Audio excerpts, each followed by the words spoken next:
Hello everyone, let's continue with the Hindu vocab. The first word is quagmire. देखिए, quagmire का मतलब होता है कोई बहुत डिफिकल्ट, डेंजरस या कॉम्प्लिकेटेड सिचुएशन, उसको हम लोग कहते हैं क्वॉगमायर।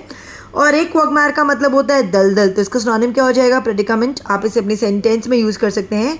Many young people do not realise the quagmire to which occasional drug use can lead. The next one is abstract. Abstract का मतलब होता है कोई चीज़ जो रियलिटी में प्रेजेंट नहीं है, सिर्फ आपके ना विचार में है या कल्पना मात्र में है ना, उसे एब्स्ट्रैक्ट कहा जाता है, यानी कि ना existing only as an idea, not as a physical thing.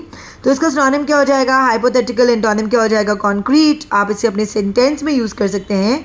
Truth and beauty are abstract concept. Next one is bestow. Bestow का मतलब होता है किसी को कुछ प्रदान करना, स्पेशली ये दिखाने के लिए कि आप सामने वाले कितनी इज्जत करते हैं ना, उसे हम कहते हैं बेस्टाव। यानी कि to give something to somebody especially to show how much he और शी इज रिस्पेक्टेड। तो इसका सिनोनिम क्या हो जाएगा? गिव। एंटोनिम क्या हो जाएगा? होल्ड। आप इसे अपने सेंटेंस में यूज कर सकते हैं। The medal is the highest honour the association can bestow. The next one is grievances. इसका मतलब होता है शिकायत या व्यथा, उसे ग्रीवियंसेस कहा जाता है। यानी कि something that you think is unfair and that you want to complain और प्रोटेस्ट अबाउट। तो इसका सिनोनिम क्या हो जाएगा? कंप्लेन। एंटोनिम क्या हो जाएगा? प्रेज। आप इसे अपने सेंटेंस में यूज कर सकते हैं। He had a personal grievance against the professor. The next one is deterioration. इसका मतलब होता है जब कोई चीज़ अगर बदतर हो जाए ना, तो वो मतलब कि ना डिटीरियोरेट हो रही है, ठीक है। तो इसका सिनोनिम क्या हो जाएगा? डिग्रेड। एंटोनिम क्या हो जाएगा? Improve. The next one is spurt. Spurt का मतलब होता है मूव और act with a sudden increase in speed और एनर्जी, यानी कि ना एकाएक रफ्तार या कोशिश बढ़ा देना, उसे स्पर्ट कहा जाता है। तो इसका सिनोनिम क्या हो जाएगा? इरप्ट। एंटोनिम क्या हो जाएगा? रिस्ट्रेन। आप इसे अपने सेंटेंस में यूज कर सकते हैं। There was a sudden spurt of activity in the housing market. The next one is vandalise. देखिए, वैंडलाइज का मतलब होता है जब जानबूझकर किसी की संपत्ति को नष्ट किया जाता है ना, उसे हम वैंडलाइज कहते हैं। यानी कि if something such as a building और a part of building is vandalised by someone, it is damaged on purpose. तो इसका सिनोनिम क्या हो जाएगा? डिस्ट्रॉय। एंटोनिम क्या हो जाएगा? कंजर्व। आप इसे अपने सेंटेंस में यूज कर सकते हैं। When I got back, my car had been vandalized. The next one is conceit. Conceit का मतलब होता है किसी सच्चाई को न चाहते हुए भी मान लेना ना, उसे कंसीड कहा जाता है। यानी कि to admit that something is true although you do not want to. तो इसका सिनोनिम क्या हो जाएगा? एक्सेप्ट। एंटोनिम क्या हो जाएगा? डिनाई। आप इसे अपने सेंटेंस में यूज कर सकते हैं। He was force to concede that she might be right. The next one is raging. Raging का मतलब होता है to express one's anger usually violently. अगर अपना कोई गुस्सा ना बहुत ज़ोरदार तरीके से दिखाता है ना, तो उसे रेजिंग कहा जाता है। लेकिन इतनी ज़ोरदार तरीके से कि सामने वाला ना काँप जाए, ठीक है। तो इसका सिनोनिम क्या हो जाता है? फ्यूमिंग। एंटोनिम क्या हो जाएगा? सूदिंग। आप इसे अपने सेंटेंस में यूज कर सकते हैं।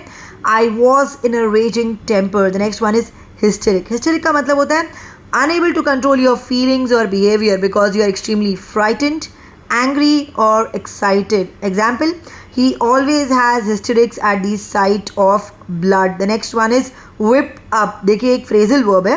इसका मतलब होता है जानबूझकर, यानी कि ना डेलिबरेटली किसी को उकसाना या भड़काना, उसे whip up कहा जाता है। आप इसे अपने सेंटेंस में यूज कर सकते हैं। The advertisements were design to whip up public opinion. The next one is कॉन्फ्लैग्रेशन।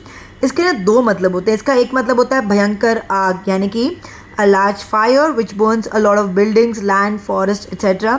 और एक कॉन्फ्लैग्रेशन का मतलब होता है अ वायलेंट क्लैश और कॉन्फ्लिक्ट। तो इसका सिनोनिम क्या हो जाएगा? हॉस्टिलिटी। एंटोनिम क्या हो जाएगा? पीस। आप इसे अपने सेंटेंस में यूज कर सकते हैं। Although you are angry at her, do not let such a small argument turn into a huge conflagration. The next one is brewing. Brewing का मतलब होता है if an unpleasant situation or a storm is brewing, यानी कि अगर कोई ऐसी स्थिति जो कि अच्छी नहीं है, if that is brewing, तो इसका मतलब है कि वो चीज़ होने वाली है, उसे हम कहते हैं brewing। तो इसका सिनोनिम क्या हो जाएगा? अप्रोच। एंटोनिम क्या हो जाएगा? Die down. आप इसे अपने सेंटेंस में यूज कर सकते हैं। There is trouble brewing in the department. The next one is discontent. Discontent का मतलब होता है असंतोष, यानी कि the state of being unhappy with something. तो इसका सिनोनिम क्या हो जाएगा? डिससेटिस्फाइड। एंटोनिम क्या हो जाएगा? सैटिस्फाइड। आप इसे अपने सेंटेंस में यूज कर सकते हैं। There was an underlying current of discontent among teachers. The next one is alacrity. Alacrity का मतलब होता है ग्रेट विलिंगनेस, ईगरनेस और एंथुजियाज्म, उसे हम कहते हैं अलैक्रिटी, यानी कि अति उत्साह, तत्परता, प्रफुल्लता। तो इसका सिनोनिम क्या हो जाएगा? विलिंगनेस। एंटोनिम क्या हो जाएगा? इंडिफरेंस। आप इसे अपने सेंटेंस में यूज़ कर सकते हैं। She accepted the money with alacrity. The next one is zealousness. इसका मतलब होता है marked by active interest and enthusiasm, यानी कि ना जोश, उसे कहा जाता है जीलसनेस। तो इसका सिनोनिम क्या हो जाएगा? एंथुजियास्टिक। एंटोनिम क्या हो जाएगा? ड्राई। आप इसे अपने सेंटेंस में यूज़ कर सकते हैं। She was one of the president's most zealous supporters. Next one is ostensibly.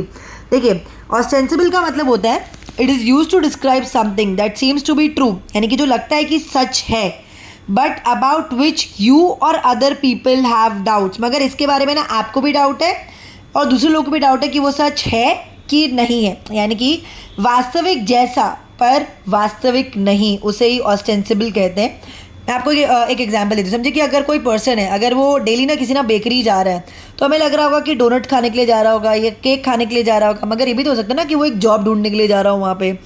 तो उसका मतलब हो गया ऑस्टेंसिबल, कि जैसा दिख रहा है वैसा है नहीं, उसे हम दिखावटी कहते हैं या ऑस्टेंसिबल।